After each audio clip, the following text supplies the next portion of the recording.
I've heard there's a lot of crime here. There's a lot of crime. Every day something hits. Someone gets knife, shot. It's always been a little ghetto. Santa Monica's upscale image is taking a hit this morning. It is. A new report ranks Santa Monica among the least safe cities in California. The appetite is tremendous, so I'm gonna spin this track with some violence because they asked me to end this. Some trouble at a cook cause I was nauseous. A nigga tried to take advantage because of the kamikaze.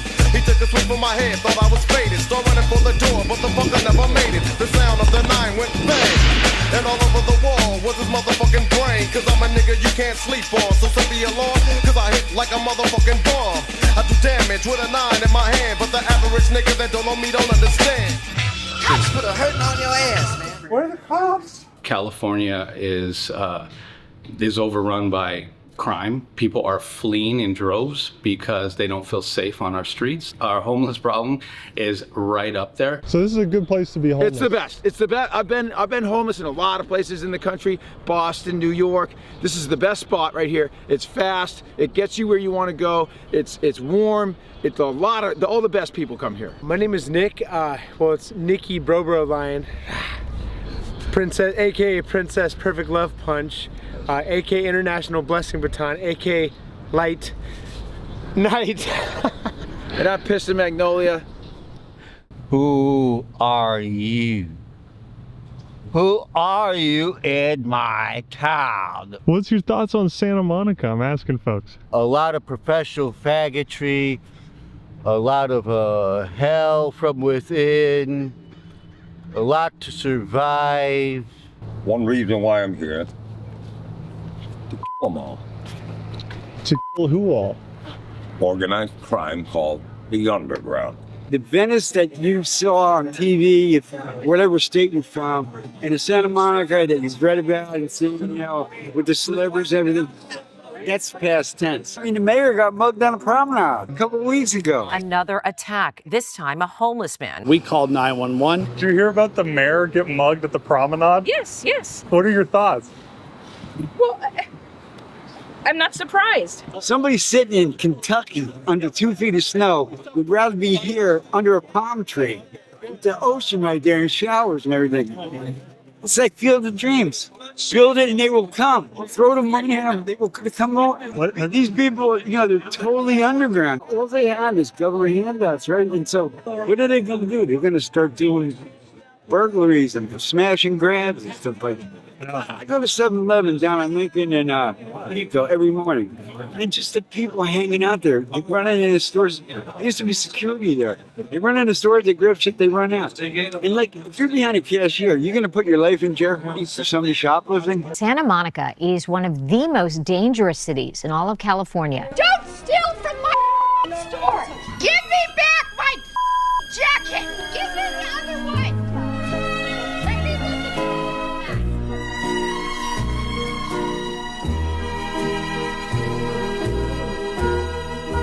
Welcome to my world.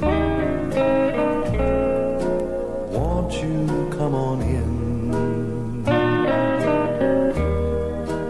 Miracles, I guess,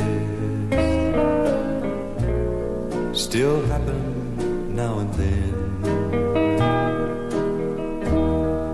Step into my heart. Your cares behind.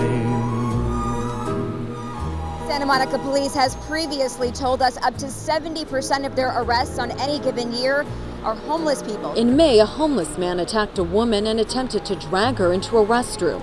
In June, a homeless man was accused of trying to rob one woman and drowning another. And just last month, a homeless man was accused of sexually assaulting a sunbather on the beach. Definitely it was like my day off, and I thought it was going to be a super chill beach day. Terrible.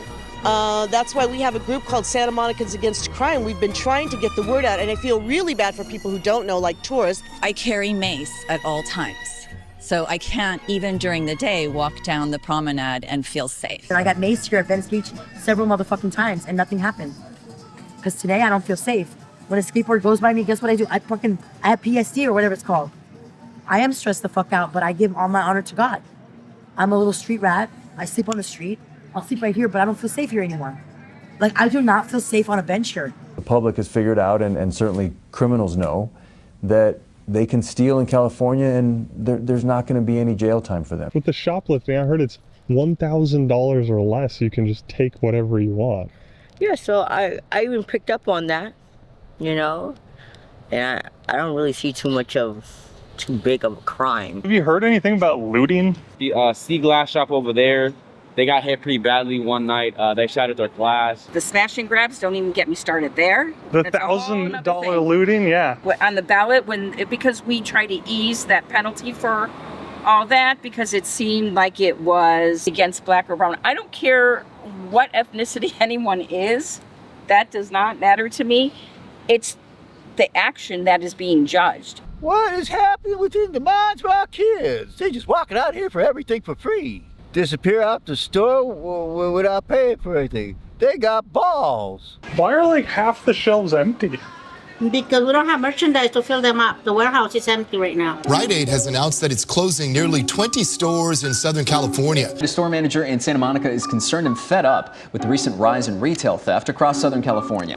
Businesses are closing left and right because of all this looting going on. The system's broken. Nothing is being done about it. I just think it's like, do people are trying to just get away with it because there's no consequences? They would come and like steal our clothes. Sometimes we would check our fitting rooms and we would see pee. Crime map from crimemapping.com. It shows crime ranging from vandalism to felonies in a 2-mile radius in Santa Monica. There goes my bosom buddy friend again. Watch this ball. He'll take a whole bottle of booze and stick it here in his coat and try to walk on it. And then you sit there drinking that same bottle with me, my friend. Floating on, floating, floating, floating, floating, floating, floating, floating on, floating, floating, floating, floating, floating, floating. Swag on max, got no legs, bitch, I'm floating. Might turn into a ghost bunk, bitch, yes, I'm floating. I'm a Percocet float, yeah. AR toast, straight up, big blunt smoking ass nigga. 21, 21. In a Maybach, joking, drive a Rari like it's stolen. He a broke Ford Focus ass nigga. Pay me for a show, I got a chopper. 21. I just better they gon' call the cops. 21. Can't bring the game around rappers, straight up. Cause I hang around all robbers. Oh God.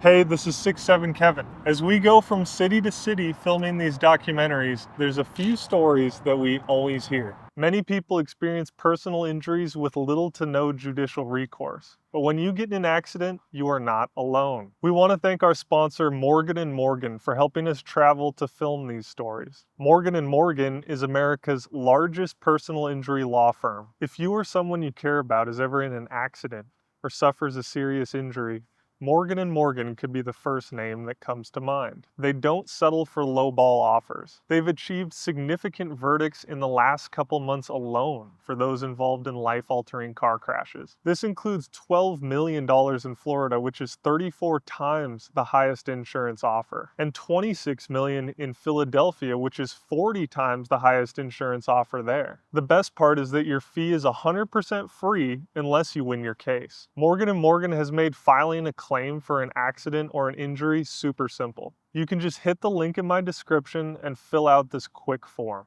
That's all it takes.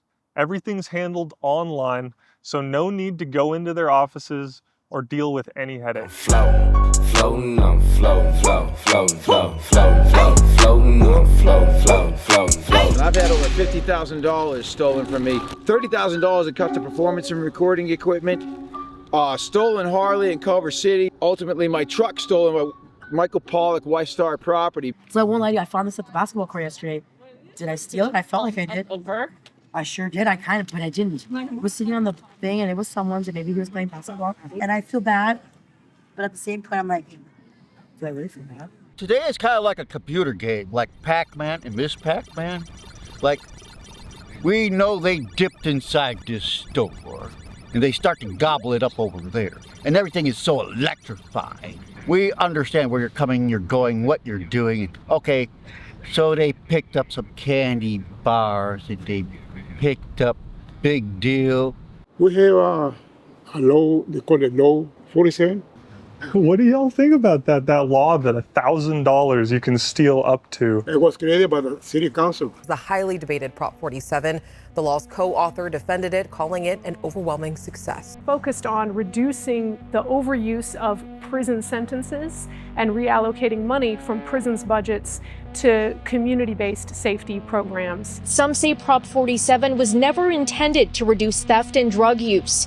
It was intended to reduce mass incarceration, which it has. We've been able to cut the number of people that are going into prison, increase the number of people that are in careers, and enhance our public safety. It's a whole bunch of creeps, beginning with the governor, number one. Gavin Newsom, the governor, and other Democrats working, Politico says, to take crime off the California ballot. You notice, you go Rite Aid sometimes? Oh, Rite Aid? Yeah. I don't go there anymore. It's scary. You notice that they got it in lock? Yeah.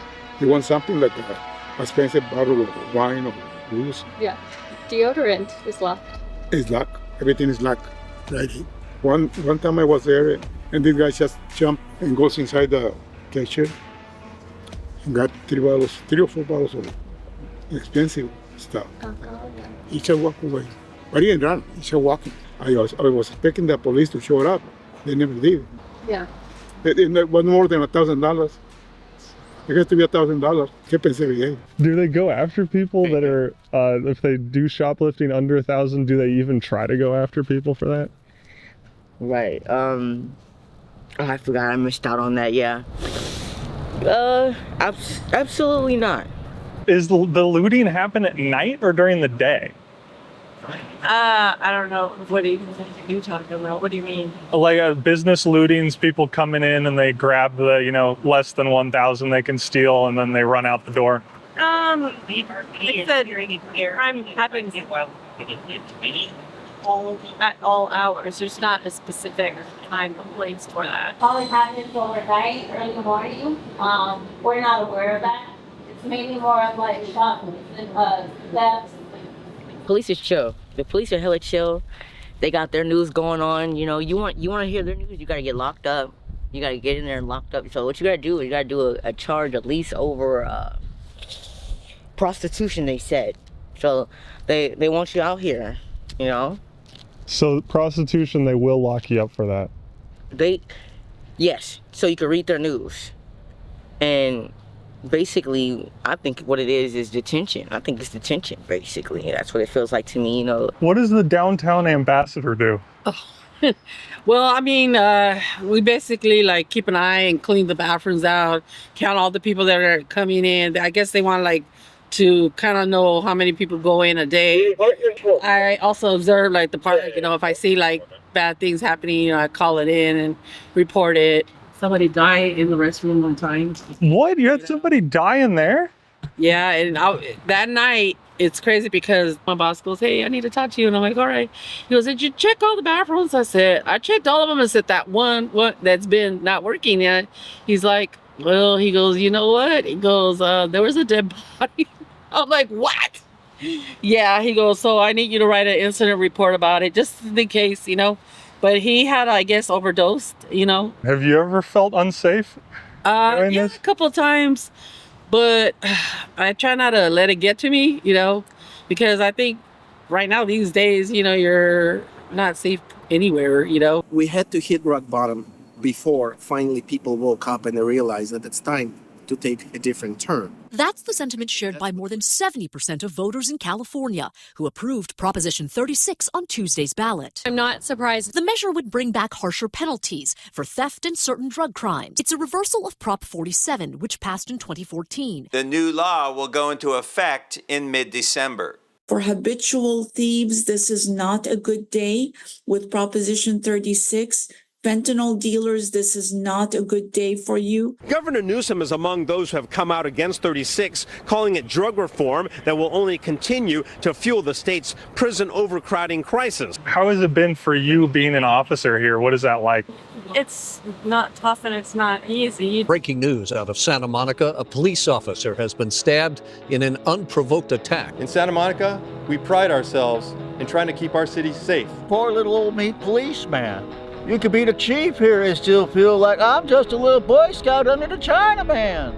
So you think the police here are almost kind of like Boy Scouts? They're they're lethal great big Boy Scouts with guns.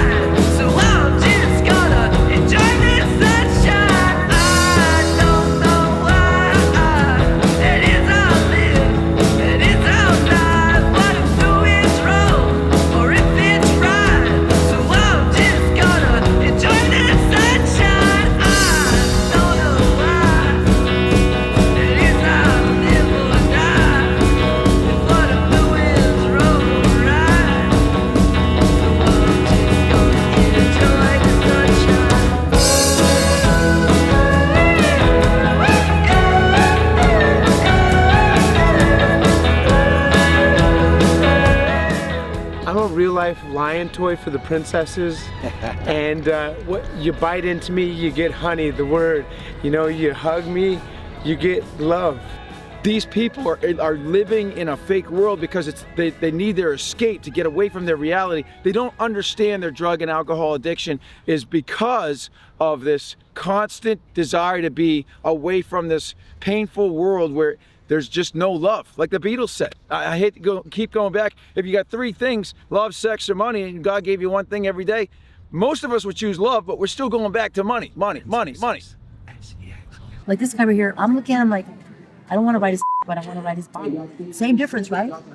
And I think it's his face. But not yeah, I want to like I'm a very ugly person. But my mom and dad made me that way.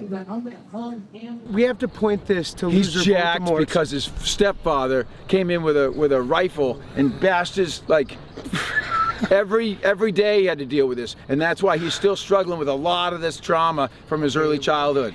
Hey, and that he went into high school, did the mile at States. He's a freaking total champion here. He's just a badass dude. Hey. And that he's only badass dude because he had to get away from his family. Okay. There's a lot of that in life. My father was an evil bastard.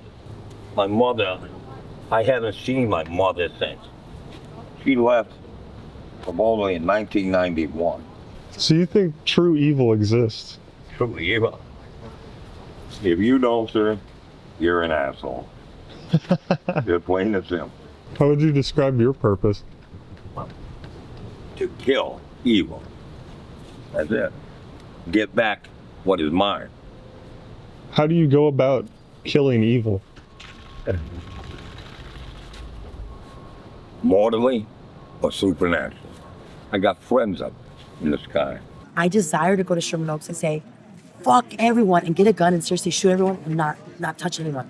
Because I can't shoot a gun for 5 years. I'm a 5150 mental patient. I know the people who inform you of behavior, and I brought them through court.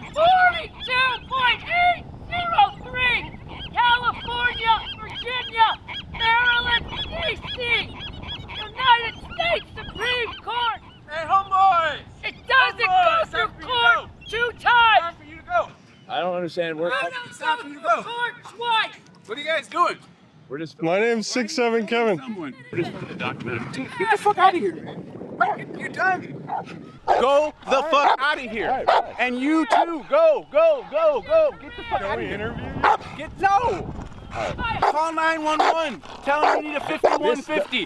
Call 911. You need a 5150. That's your only help. Now go.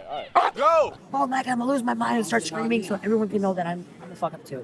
Or I'm bitter.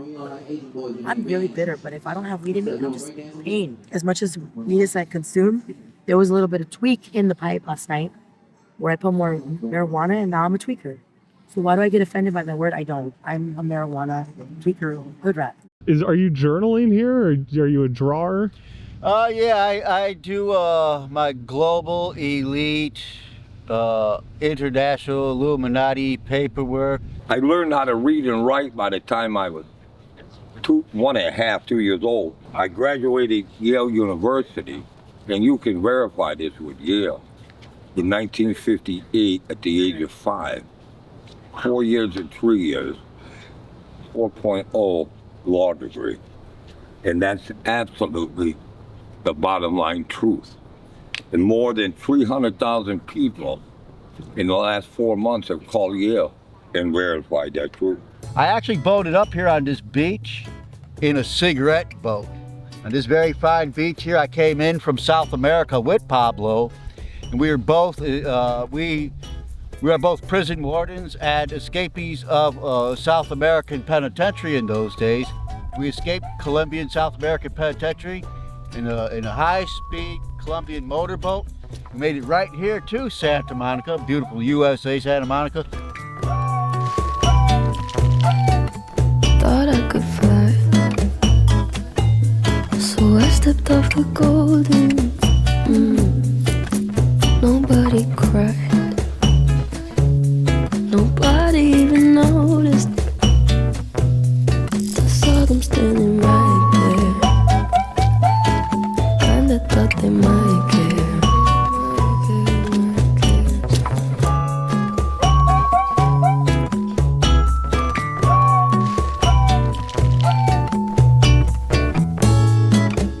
Tried to scream when my head was underwater. They called me weak, like I'm not just somebody's daughter. It could have been a nightmare, but it felt like they were right there. And it feels like yesterday was a year ago, but I don't wanna let anybody know. Day and night, the promenade's turned into a mental asylum. Very, very sick people who need to be institutionalized and need medical help. It's very sad. There's sex workers here. There's drug dealing in the open. 8, 9 in the morning, 10, 11 at night. We have 4 to 5 people dying a month in the alleys from overdoses of fentanyl. Every morning I come to work, is people in the street. I have to call police to come to move them. A problem she says has affected her clientele. I've been attacked. I don't know what to do. I cannot move after 40 years, and I lost about 60% of my clients. You walk down the promenade, there's homeless people and a couple of tourists. That's it. Now they lost all their flagship stores. They just lost a movie theater. They lost Barnes and Noble. They lost, Borders books. I heard 50% of businesses are vacant. Yeah, and you can really see that mainly on the very last portion of the promenade. Yeah, most of the businesses stay empty because not a lot of people really come here to shop. Yeah, it's a ghost town in Santa Monica. You have so many businesses in Northern California, Southern California that are closing up, that are leaving, that will never come back because of crime. Because when you have crime and you don't punish crime, then you have lawlessness. When you have lawlessness, no company can survive. Not the big box companies, not small businesses. That's why you see so many for rents, for sale, for lease signs. What would you say, because there's still a lot of people that want to move here because it's the beauty and it's known as one of the most greatest places in America. What would you say to folks thinking about moving here? I would say don't come. Don't come because you'll be disappointed. Santa Monica is like a revolving door instead of sustainable and a stable community. And I've been here since '92 from Chicago, and I'm going back to Chicago. Are you really? I'm going back to Chicago. Californians are leaving the Golden State in record numbers for Texas. So much so that U-Haul ran out of trucks and trailers for them to rent. Yes, according to new numbers from the U.S. Census Bureau, an increasing number of Californians are picking Florida and Arizona as a new home. Over 30 years, the state has experienced a net loss of 17,000 businesses. The study says it's high taxes, heavy regulation, and generally unfriendly business environments. The US state of California is facing an apparent exodus of high-income earners. Analysts believe this could be a grave concern for the Golden State, as high-income earners make up just under half of the state's total tax take. It's like they have a lot of people in charge and they don't know what they're doing. So Christ in me, the hope of glory, he is everything. I'm nothing, but I'm praising God for him. And get this, we're gonna get these victories and stomp all over Lord Voldemort with righteous motivations and causes to be able to get this rearranged. You got it, champion. What's What, champion? How's the weather up there, bro? Ooh, fantastic. Champion. Great, Kevin. 2 more champions right there. You got it. Somebody help me.